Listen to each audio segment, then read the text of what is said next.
안녕하십니까. 자, 오늘부터 부동산 학개론을 담당하는 정동혁입니다.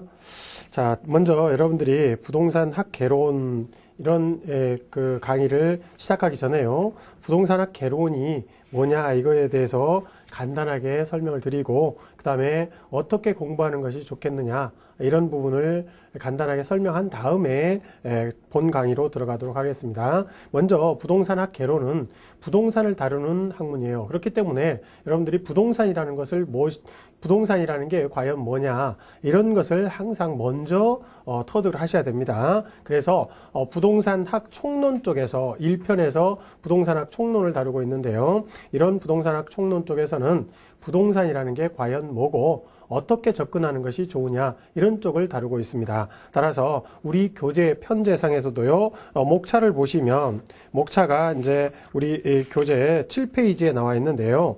거기에 차례를 보시면 제1편이 부동산학 총론이 되겠고요. 여기에서는 보통 우리 40문제 중에서 약 4문제 정도가 출제가 됩니다. 근데 이제 18회 시험 같은 경우는 2문제가 출제가 됐지만 평상시 다른 쪽에 보시면 보통 4문제 정도, 그러니까 3문제에서 4문제가 출제가 된다. 이렇게 기억을 하시면 되겠고요.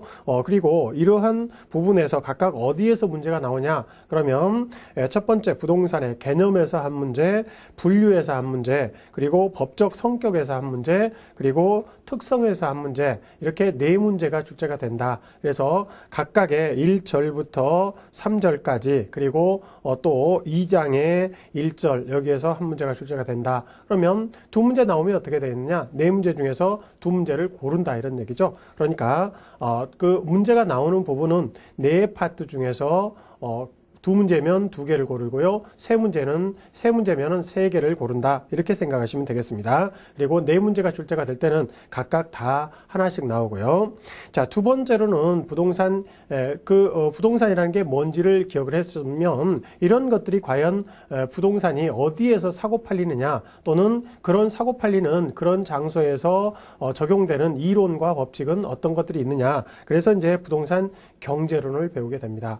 여러분들이 부동산 학을 공부하는 이유 자체 하나가 바로 돈을 벌기 위한 것이죠. 그렇기 때문에 경제라는 것은 매우 중요한 것이죠. 따라서 부동산 경제론이 문제가 많이 출제가 돼요. 그래서 18회 같은 경우는 10문제가 출제가 될 정도로 굉장히 많이 출제가 됐습니다. 즉 40문제 중에서 10문제면 거의 4분의 1이 출제가 된 겁니다. 그래서 이쪽 부분은 상당히 중요하다. 그리고 이쪽 부분에서도 특히 챕터 1에 나와 있는 부동산 수요 공급 이론 이쪽은 굉장히 중요합니다. 그래서 과거에는 수요 공급 이론에서 한두 문제 정도 출제가 됐었어요. 그런데 이제는 5문제까지 출제가 될 정도로 굉장히 그 중요성이 강조가 되고 있다라는 걸 꼭 기억을 하시고요.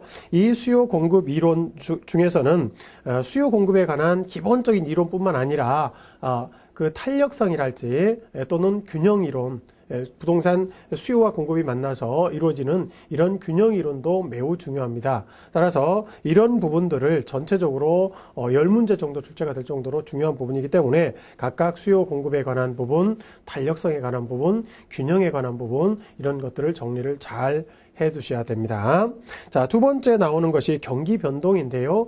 경기 변동 쪽은 뭐 한 문제 정도 보시면 되겠어요. 그래서 이런 부동산 경기가 좋아지고 나빠지고 이런 것들이 순환적으로 반복되기도 하지만 또 순환적으로 꼭 반복되는 것도 아니고 또 그 불규칙하게 반복되는 경우도 있습니다. 이런 경우를 이제 부동산의 경기 변동에 포함시켜서 전체적으로 다루는 것이 바로 부동산 경기 변동이 되겠고요.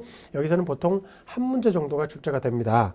그 다음에 이제 세 번째, 제3편이 부동산 시장론이에요. 그래서 이제 수요와 공급이 이루어지는 장소, 그러한 부동산 시장은 어떤 기능을 하고 어떤 특성이 있고 또 어떤 정보가 잘 반영되는가, 안 반영되는가 이런 거에 따라서 효율적 시장이랄지 할당효율적 시장이랄지 이런 부분의 개념들이 쭉 나옵니다. 그래서 이제 이런 부분을 잘 정리를 하시고 이런 부분에서는 보통 이제 한 문제 정도 이렇게 출제가 된다라고 보시면 되겠고요. 다음에 이제 입지론하고 공간 구조론인데요. 이쪽도 역시 한 문제에서 두 문제, 약 두 문제 정도 출제가 될 것으로 예상이 되지만 이쪽 부분이 만약에 입지론이 문제가 많이 출제가 된다. 그러면 굉장히 문제 자체가 어려워져요. 입지론은 여러분들이 보실 때 별거 아니다 이렇게 생각하실 수도 있지만 문제가 어렵게 나오면 굉장히 난해한 겁니다. 그리고 공부하기도 까다로워요. 그래서 이쪽은 보통 작년 같은 경우는 지금 18회 같은 경우는 한 문제가 출제가 됐었습니다. 그렇지만 보통 통상적으로 약 두 문제 정도 이렇게 출제가 된다라고 보시면 되겠고요. 15회 때 같은 경우는 여기에서 6문제가 출제가 됐어요. 그래서 굉장히 어려웠었죠. 그렇게 6문제까지는 출제가 안 되리라고 생각이 되지만 그래도 약간 문제가 난이도가 올라간다라고 하면 이 입지론하고 공간 구조론에서 난이도를 조절한다라고 보시면 되겠어요. 그래서 약 두 문제에서 세 문제 요 정도 출제가 된 것이다 라고 보시면 되겠고요. 여기에서는 공업입지론이나 상업입지론을 중심으로 공부를 해 두시면 좋겠습니다. 다음은 이제 제4편으로 부동산 정책론이에요. 정책론도 시사성이 있기 때문에 우리 정책이 계속해서 변화되고 있고 또 좋은 방향으로 자꾸 노력을 하려고 하는데 그것들이 새로운 방향을 제시를 하게 되면 또 다른 문제가 생기죠. 그래서 이제 문제가 발생하면 그것을 해결하려고 하고 문제를 그러다 보면 다시 또 새로운 문제가 생기고 이런 과정에서 문제와 정책들이 자꾸 반복 승화되어 가는 과정을 부동산 정책론에서 다루고 있죠. 그래서 이제 이쪽에서는 부동산 문제라는 부분과 부동산 정책이라는 부분 이렇게 두 가지 부분으로 나누어져서 설명을 할 수가 있겠고요. 부동산 문제에서는 보통 한 문제 정도 출제가 될 것으로 예상이 되고요. 나머지 이제 부동산 정책인데 각각 토지 정책, 주택 정책, 조세 정책 이렇게 각각 한 문제 정도씩 보시면 되겠고 나머지는 이제 부동산 전체에 대한 어떤 정책에 대한 전체적인 어떤 개요 이런 것들이 주로 시험 문제에 출제가 된다. 그래서 부동산 정책론은 4문제에서 5문제 정도 출제가 되는 것으로 보시면 되겠습니다. 다음은 이제 부동산 투자론인데요. 이쪽은 부동산 투자론은 보통 6문제 정도 출제가 됩니다. 근데 이제 6문제 출제가 될 수도 있고요.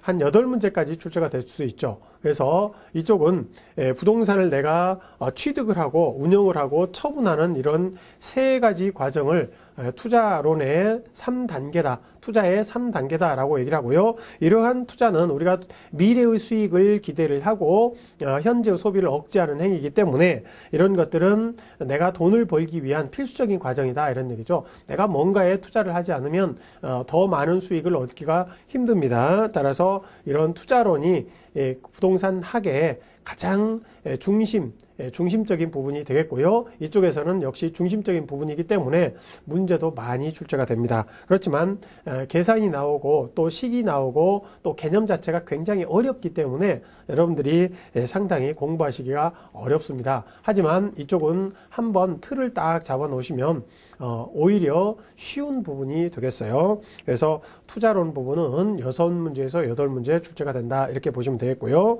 다음은 6편 금융론입니다. 금융론 쪽, 이쪽도 이제 보통 4문제에서 5문제가 출제가 되는 부분이에요. 금융론도 이제 2가지로 나눠져 있죠. 그래서 금융 기초 부분하고, 그 다음에 증권 부분 이렇게 2가지로 나눠져 있는데요. 여기에서 이제 금융 기초 쪽에서는 어떤 부동산 내 금융에 대한 기초적인 용어 해설 이런 거 뿐만 아니라, 그 다음에 이제 우리가 금융이라는 것은 자금을 융통하는 것이기 때문에 어떤 자금을 조달을 하고 그에 대한 상환을 해야 되죠. 그래서 이제 자금을 조달하는 것과 상환하는 이런 방법들에 대한 이런 부분들이 문제로 각각 한 문제씩 출제가 될 것입니다.